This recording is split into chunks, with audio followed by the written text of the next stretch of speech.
네, 안녕하세요 이사님. 먼저 구독자분들께 인사 부탁드리겠습니다. 네, 안녕하세요. 신사고찰 이이사입니다. 항상 날씨가 좀 환절기인데 건강 조심하셨으면 좋겠고요. 구독자분들께 드리고 싶은 말씀이 있는데, 저희 직장인 고찰에 대한 이 코너는 다양한 사연이라든지 심도 있는 이야기들을 좀 받으려고 하고 있어요. 앞으로도 좀 댓글이라든지 메일 이렇게 해서 아마 저희 조PD가 올려주겠지만 사연을 전달해 주시면 저희가 도움을 드릴 수 있는 선에서, 제가 아는 선에서 최대한 조언해 드릴 수 있도록 하겠습니다. 모쪼록 많은 참여 부탁드리겠습니다. 네, 구독자님들의 사연 많이 보내주시면 감사하겠습니다. 네, 이사님, 제가 요즘에 회사 업무를 이제 진행을 해오면서 네. 인사 업무의 중요성을 새삼 깨닫게 되었는데요. 갑자기요? 오늘 이 사연을 보고 나서 좀 더 깨닫게 되는 게 있는 것 같습니다. 네. 사연 읽어드릴게요. 네. 안녕하세요. 인사 담당 7년차 대리입니다. 회사는 사람 운영이 전부란 생각으로 커다란 포부를 갖고 이 직무를 시작했지만, 요즘 제가 하고 있는 일은 직원들 불평불만을 들어주고 달래주는 일이 전부가 아닌가 하는 회의감이 듭니다. 매일 여러 직원들의 고민을 듣다 보면 저마저 회사에 대한 부정적인 생각이 강해지는 것 같기도 하고, 게다가 저의 위치는 직원들의 불만을 들어줄 수밖에 없는 경영진의 결정을 통보하고 설득하는 역할밖에 할 수 없기에 무기력감도 더해가네요. 이 직무를 앞으로 더 계속 이어나가야 할지 고민이 됩니다. 오늘 주제는 제가 봤을 때 조금 어려운데, 다양한 얘기들을 해주고 싶은데, 사실 이 인사관리라는 것 자체가, 조직관리라는 것 자체가 굉장히 어려운 영역이고 전문가의 손길이 필요한 영역이라서, 감히 내가 함부로 얘기를 했다가 잘못된 조언을 할까봐 조금 위험스럽다라는 생각은 들거든요. 근데 이분의 사연으로 다시 돌아가서 말씀을 좀 드려보면, 이분도 지금 회사는 사람 운영이 전부라는 생각을 갖고 있고 포부를 갖고 이 일을 시작했어. 근데 그러다 보니 직원들의 불평불만을 들어주고 달래주는 일만 하고 있다는 생각이 들었다는 거잖아요. 그러면서 어떻게 보면 무기력감이 더 심해졌다라는 건데, 이분에게 제가 해주고 싶은 얘기는, 인사관리라는 이 직무를 포기하지 않을 거라면, 왜냐면 제가 말씀드린 것처럼 저는 회사에서 만약에 본인이 어떤 업무들을 하다가 로테이션이 필요한 순간이 있어요. 사람은 언제나 번아웃이라는 게 오거든요. 7년 차로 인사 담당자로서 7년을 보냈다라고 한다면 이분은 이미 어느 정도의 전문가의 반열에 어느 정도 입성했다고 저는 생각을 하거든요. 만약에 조금 더 공부를 해야 되는 영역이 있다고 생각이 드신다면 공부를 해가면서 실무를 같이 병행하시면서 이것들을 보셨으면 좋겠고, 만약에 이 직무를 내가 좀 어렵다, 못하겠다 라고 한다면, 이제 뭐 인사과니까 다 잘 아실 거예요. 이게 로테이션이라는 또 그런 부분들을 갈 수 있으니 조금 한 2, 3년 정도를 다른 부서의 실무로 가서 조금 더 보셔도 나쁘지 않을 것 같아요. 조금 더 생각의 이 시선을 조금만 좀 바꿔보시면 어떨까요? 라는 생각이 들어요. 뭐냐면, 사람들의 얘기를 들어주고 그 안에서 사측의 의견을 대변하고 이 사람들과 싸우고 들어주고 달래고 이런 일들이 HR의 원래 기능이 아니거든요. 원래 인사 담당의 정말 기능들은 아까도 말씀드린 것처럼 조직이 성장할 때 그 조직에 맞는 어떤 관리들을 하라라고 있는 부서라고 저는 생각을 해요. 어떻게 하면 내가 조금 더 발전할 수 있을까? 그리고 어떻게 하면 이 회사의 어떤 그런 조직을 좀 더 발전시킬 수 있을까에 나만의 프로젝트를 한번 기획을 해보시면 어떨까 싶습니다. 7년차 정도 되셨다면 어떤 아이디어를 구체화하고 실현화하고 만들어갈 수 있는 플로우를 만들 수 있는 능력은 분명히 되실 거거든요. 그 짬에서 나오는 바이브를 절대 무시할 수가 없습니다. 내가 우리 조직을 이만큼 7년이라는 시간 동안 이 조직을 봤다라면 이 조직에 대해서 백그라운드부터 지금 현재 문화라든지 지금 현재 어떤 다양한 이슈들을 알고 계실 거거든요. 이것들의 조직이 지금 어느 스텝에 와 있는지 다시 한번 리체크를 하고, 여기에 맞는 관리를 어떻게 하면 좋을까를 한번 고민해 보시고 이걸 한번 프로젝트를 한번 만들어 보신다면 어떨까라는 생각이 듭니다. 실현 가능성이 있다라고 하면 이걸 차라리 회사에 오픈해서 지원을 받아서 이 프로젝트를 성공시켜 보시면 오히려 본인의 커리어도 더 높아질 거고, 회사로부터 인정도 받을 거고, 직원들로부터도 우리 회사의 복지를 위해서 이 사람이 이렇게 했네? 라는, 그렇게 삼박자가 맞아 떨어질 수 있지 않을까. 너무 쉽게 말씀드려서 죄송합니다. 이건 참 어려운 주제인데, 네, 그렇게 생각합니다. 네.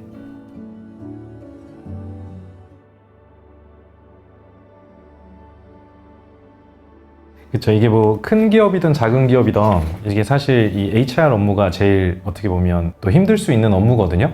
제가 예전에 H그룹의 비서실 쪽에 계시는 분이 계셨었어요. 그래서 그 그룹에 계시는 회장님은 어떤 걸 가장 중요시하게 생각을 하실까라는 거에 대해서 궁금해서 한번 여쭤본 적이 있는데, 그 형님이 저한테 이렇게 대답을 하시더라고요. 제일 많이 시간을 쏟고 제일 많이 투자하는 일이 사람에 투자한다라는 얘기를 하시더라고요. 인사 담당자는 사실 정말 힘들 수밖에 없어요. 왜 힘드냐를 보면 되게 단순해요. 첫 번째는 중간자 입장이다 라는 거고, 두 번째는 이제 카운셀링의 역할도 겸해야 된다 라는 것들이 있을 거예요. 물론 HR이라는 업무를 되게 제가 작게 얘기한 거긴 한데, 크게 한번 놓고 보면 일단 채용해야 되죠, 관리해야 되죠, 그리고 퇴직까지 마무리를 지어야 되거든요.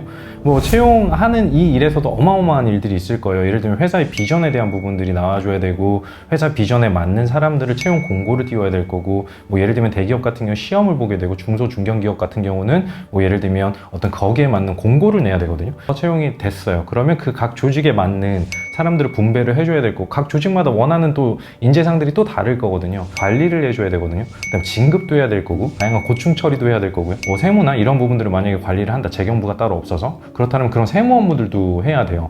그러니까 이 HR이라는 업무가 회사의 업무로 보면 작으면 작은 요만큼을 케어할 수도 있지만, 크면 이만큼을 케어할 수도 있거든요. 그러니까 이게 회사의 처음과 끝인 거죠.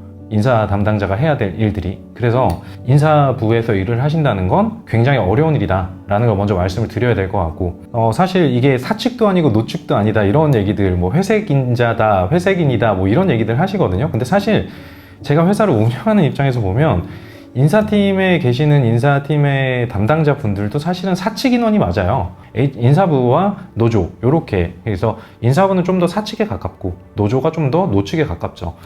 물론 그렇지 않은 회사도 있습니다. 근데 왜 힘드냐면, 사실 인사 담당자가 힘든 이유, HR이 힘든 이유는 회사 쪽의 입장만을 대변을 한다라고 하면 회사는 되게 명료하죠. 비용을 줄이고 이익을 극대화하는 조직이에요. 노측의 입장은 반대죠. 내가 일한 만큼 정당한 보수를 받겠다. 근데 외부에서는 어느 정도의 임금 인상률이 있고, 물가가 얼마나 인상됐고, 내가 얼만큼 일을 하고 있고, 이런 부분들을 주장할 수밖에 없거든요. 그러니까 이게 상충되는 그 사이에 있는 조직이라는 거죠.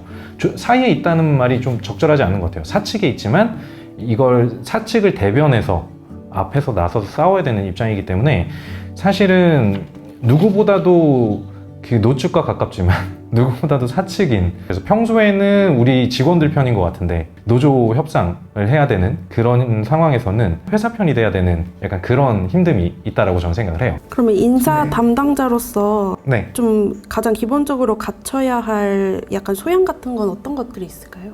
사실 제가 감히 뭐 인사 담당자가 어떤 거를 갖춰야 된다 이런 얘기를 하기는 좀 어려울 것 같아요. 그 왜 그러냐면, 제가 일단 인사 전문가가 아니고 노무 전문가가 아닙니다. 그래서 저희도 이제 노무법인을 따로 쓰고 있고, 일단 기본적으로 저는 이렇게 생각해요. 회사의 근간은 이 사람이다라는 마인드로 시작해야 되지 않을까 싶어요. D그룹 같은 경우는 뭐 인재 경영, 뭐 사람 경영, 뭐 이런 얘기들 많이 하잖아요. 그래서 우리가 뭐 흔히 얘기하는 자영업자분들 얘기 들어보면 아르바이트생들이라든지 아니면 직원들 때문에 엄청 애를 먹으시는 경우가 많잖아요. 이게 회사도 마찬가지거든요. 모두가 다른 생각을 하고 있고, 모두가 자기만의 이익을 위해서 움직여요. 그러다 보니 이 사람을 운영한다는 게 굉장히 어려운 일이고, 그 사람들의 마음들을 한데 이렇게 어우르는 게 정말 어렵거든요. 근데 결론은 회사가 잘 되려면 거기에 있는 조직 구성원들이 뛰어나야 되고, 조직 구성원들이 한 대로 똘똘 뭉쳐서 한 방향을 바라봐야 되거든요. 그러다 보니까 많은 인사 담당자들, HR에서 그 회사의 비전이라든지 이런 부분들을 굉장히 좀 강조해서 얘기를 하게 되죠. 다시 말씀드리고 싶은 건,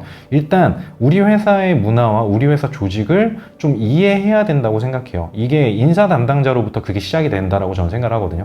회사의 문화를 알리려면 이 회사의 문화의 태동부터 우리 회사 조직이 어떻고 어떻게 성장해 왔고, 규모에 따라서 인사관리를 어떻게 변화해 왔고, 이런 부분들, 그 다음에 가장 중요한 건 우리 회사가 지금 현재 어떤 스텝에 와 있는지를 보는 게 저는 되게 중요하다고 생각해요. 처음에는 가족 같은 사람들끼리 모여서 시작을 하죠. 요만한 회사에서 뭐 3명이서 같이 시작을 했다고 칩시다. 주식회사를 만들어서 서로 간에 얘기들도 잘 통하고, 서로 요거 양보하고 저거 양보하고 서로 열심히 일을 해서 회사를 키웠습니다. 사람들이 많아지고 부서들을 쪼개기 시작하고, 그러다 보면 본인들만의 이득에 대한 얘기들이 나오기 시작합니다. 그러면서 이해관계가 얽히고 설키게 되고, 거기서 정치질이 나오게 되고, 이런 부분들이 되겠죠. 이 인사관리의 중요성에 대한 인식을 하셔야 될 것 같아요. 이 인사관리는 앞에 것과 연결되는 건데, 실제로 이 노무와 관련된 부분들은 정말 어렵거든요. 이 인사관리에 필요한 다양한 법률적인 부분들부터, 이 노무 관련 지식부터, 조직을 경영하는 것부터, 이것들은 굉장히 많은 노력과 지식이 필요합니다. 그리고 거기에 플러스 알파로 붙어야 되는 게 사람과의 관계,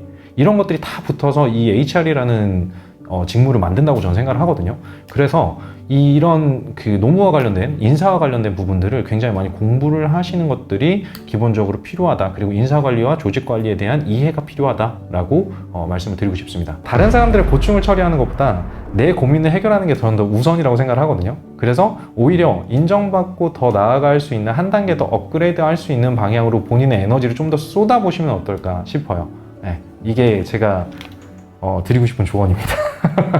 네. 저도 드는 생각이 네. 이제 7년이라는 시간을 인사 담당자로서 이제 길을 쭉 걸어오셨는데 네. 굉장히 진짜 큰 일을 해오셨다고 생각이 듭니다. 네네. 그래서 이사님께서 말씀 주셨다시피 뭐 새로운 프로젝트나 업그레이드를 시키는 방향으로 새로운 고민이 필요한 시기인 것 같습니다. 사연자분께서도. 네. 도망쳐서 얻는 곳에 행복이 있지는 않습니다. 네. 네. 감사드립니다. 네, 고생하셨습니다. 야, 이번 건 너무 어렵다. 이번 건 진짜 어려워. 이게 그 조언을 그러니까 동생 같은 애들한테는 해줄 수 있을 것 같은데 이게 너무 직무에 딱 포커스돼 있으니까 어려웠네. 그냥 잘 되셨으면 좋겠네, 이분도. 오케이.